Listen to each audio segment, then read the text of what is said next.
జై శ్రీరామ్. జై శ్రీరామ్. ఈరోజు నా వీడియోలో నేను చెప్పాలనుకుంటున్నది, మొన్న ఒక వీడియో పెట్టాను కదా ఇంకేసం గురించి, ప్రసాదం తింటా ఈ ఏడుపులు మాకెందుకు, అవసరం లేదు నేను చూడమని కాదు నేను పెట్టింది.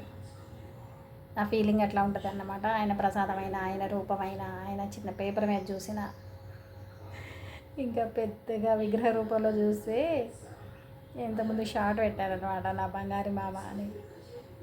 ఆయన తాకినప్పుడు అసలు ఆ రోజు కలిగిన ఫీలింగు నిజంగా ఆయన నాకు తగిలాడేమో అనిపిస్తుంది. ఖచ్చితంగా తగిలే ఉంటాడు. ఎందుకంటే ఆ వీడియో తీస్తుంది, నువ్వు ఆగు నేను వస్తానని చెప్తున్నాను, కానీ ఆయన దగ్గర నుంచి నాకు వెళ్ళాలనిపించట్లేదు.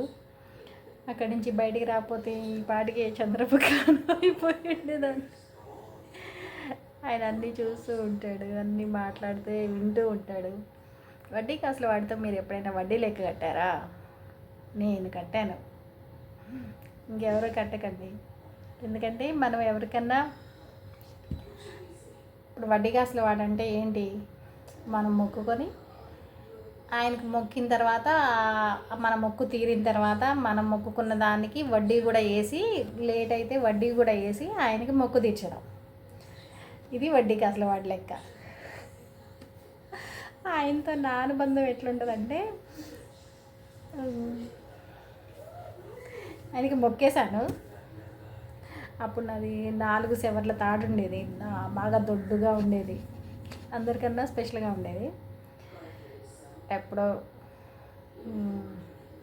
20 years బ్యాకే మొక్కేశాను అనమాట. నేను మొక్కిన మొక్కు తీరడానికి ఇంకా చాలా టైం ఉంది. నేనేం చేశానంటే ఆయనకి అది తీసి ఇచ్చేసాను అన్నమాట. నేను నీకు చెప్పాను కదా, నువ్వేటో చేస్తావు కదా, నువ్వు చేసిన తర్వాత నేను ఇవ్వడం కాదు, నేను ఇచ్చేసిన తర్వాత నువ్వు ఇంకా ఖచ్చితంగా చేయాలి కదా అని చెప్పి ఆయనకే ఇచ్చేసి వడ్డీగా, అప్పుడు నాకు వడ్డీగా ఆయన ఇంకెక్కువ చేయాలి కదా. ఆయన మొక్కు తీర్చిన తర్వాత నేను మొక్కుకున్నది వేయకపోతేనేమో నేను వడ్డీ కట్టాలి. ఆయనకి మొక్కింది అవ్వకుండానే నేనే ముందు మొక్కు తీర్చేస్తే అప్పుడు ఆయనేనా కదా నాకు వడ్డీ కట్టాల్సింది. ఇట్లుంటుంది అన్నమాట. అంటే ఆయన నాకు వడ్డీ కట్టేస్తాడు. ఆయన వడ్డీయే కాదు, అన్ని ఈ లైఫ్, ఈ శరీరం అంతా ఆయనదే. ఆయన పేరు ఏదో ఒక పేరు కాదు నాకు ఇచ్చింది, నా పేరు తలుచుకుంటే చాలు ఆయన ఉన్నాడన్న ధైర్యం. వెంకట లక్ష్మి వాసవి వాళ్ళ ఆవిళ్ళతో కలిసి నా పేరులో ఉండిపోయాడు. రీసెంట్గా కూడా ఏదన్నా పెద్ద చికాకో ఏదో పెద్ద ప్రాబ్లమో అనిపించినప్పుడు కనిపించేస్తాడు అనమాట. నేను ఉన్నానని చెప్పేస్తాడు. ఇంకా అప్పుడు ప్రతి ఒక్కళ్ళు అనుకుంటారు, ఇది ఏంటి, దీనికి ఏ ధైర్యంతో బతుకుతుందా అని. ఆయనకు అనిపించింది ఎవరికి చెప్పలేం కదా మనం. అట్లనే ఆయన ప్రసాదం కూడా ఎట్లా వస్తుంది అంటే, నాకు ఆయన అంతటా ఆయన పంపించినట్టు వస్తుంది. రీసెంట్గా నా ఫ్రెండ్ నాకు, నీకు తొందరగా నేను ఊరి నుంచి వచ్చేసేసి నీకు తొందరగా ప్రసాదం ఇచ్చేస్తాను, మళ్ళీ నీకు ప్రయాణం ఉంది కదా, మళ్ళీ నువ్వు ప్రసాదం తీసుకో కదా అంటే, అవసరం లేదు ఆయన ఇస్తాడు, నాకేం అంత హడావుడి లేదు అంటే, లేదు నేను తొందరగా వచ్చేసి నీకు ప్రసాదం ఇచ్చేస్తాను, ఆయన అంటే నీకు ఇష్టం కదా అంటే, లేదు నాకు ప్రయాణం ఉంది, నేను వచ్చిన తర్వాత తింటానులే అంటే.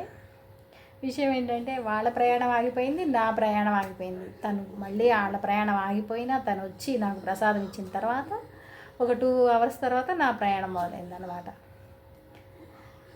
ఇప్పుడు ప్రసాదం తను ఇవ్వాలనుకున్న టైంకి తను ఇవ్వలేదు, నేను తీసుకుందాం అనుకున్న టైంకి నేను తీసుకోలేను.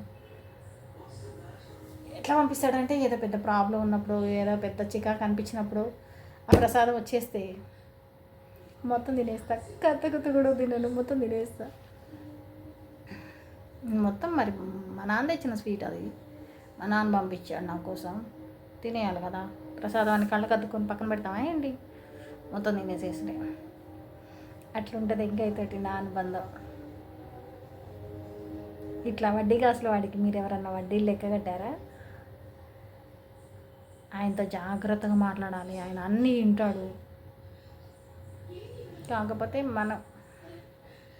మనకి ఇష్టమైన సమాధానం చెప్పడం, ఆయన చెప్పాలనుకున్న సమాధానం చెప్తాడు.